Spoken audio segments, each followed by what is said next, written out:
Use meaningful, intuitive names for both projects and namespaces. Ensure namespaces are unique to avoid conflicts, especially in larger projects or shared libraries.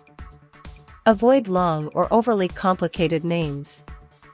Choose names that clearly indicate the purpose of the project or namespace. Avoid special characters and spaces. Use Pascal case, also known as upper camel case, for project names. Choose a name that reflects the purpose or functionality of the project. Avoid spaces, hyphens, or special characters in project names.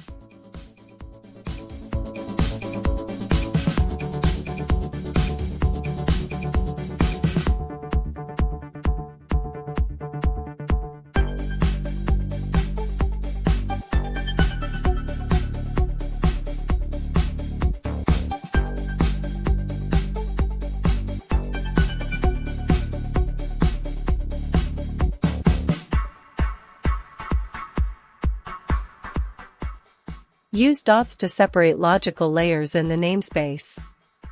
The root namespace should match the name of the project for consistency. Use full clear words instead of abbreviations unless they are well known. Use singular nouns unless the plural form is more natural.